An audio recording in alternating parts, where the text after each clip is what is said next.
Today we have the 2 shillings coin from the United Kingdom from 1962. So let's start by looking at the front of this coin.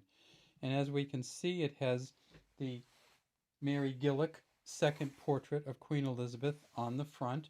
And all of the Queen Elizabeth coins had this portrait on it.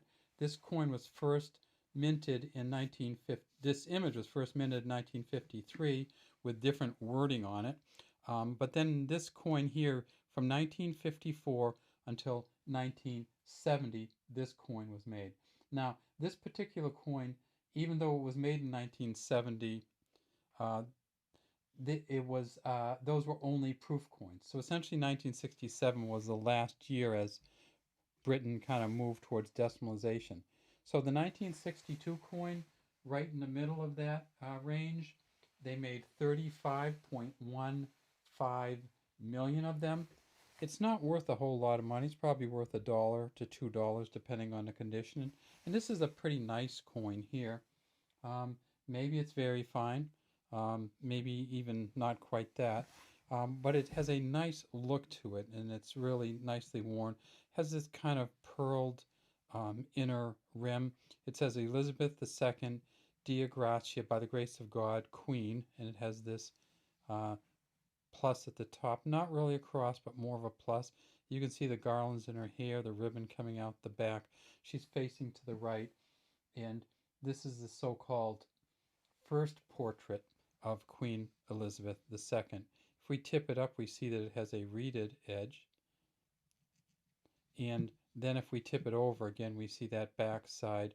And you notice by the look of this that this is a copper nickel coin.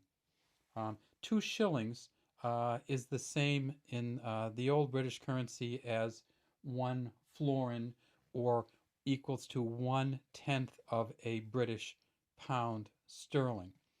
So if we go around the outside, we see it says Fid Def here, or Defender of the Faith, 1962, and then 2 shillings.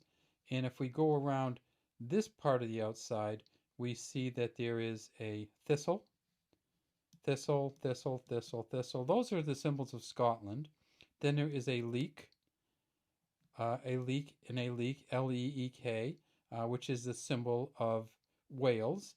And then there is a shamrock, a shamrock, a shamrock, and a shamrock, which are the symbols of Northern Ireland. This coin is probably worth between $1 and $2, but it is just a finely designed coin. Oh, and in the center, of course, we have the Tudor Rose, the Tudor, or the English rose in the very center of the United Kingdom, with Wales, Scotland, and Ireland around the outside. Now, if you are collecting these coins, probably the best one to get would be the 1953, and maybe next in line would be the 1970 proof, because it was the last year it was made. But these are no longer currency in Britain. In 1993, on June 30th, these were demonetized and are no longer currency for use in Britain. So if you collect these, they're only for collecting value. You're not going to get to be able to go out and spend it. All right, that's all we have today.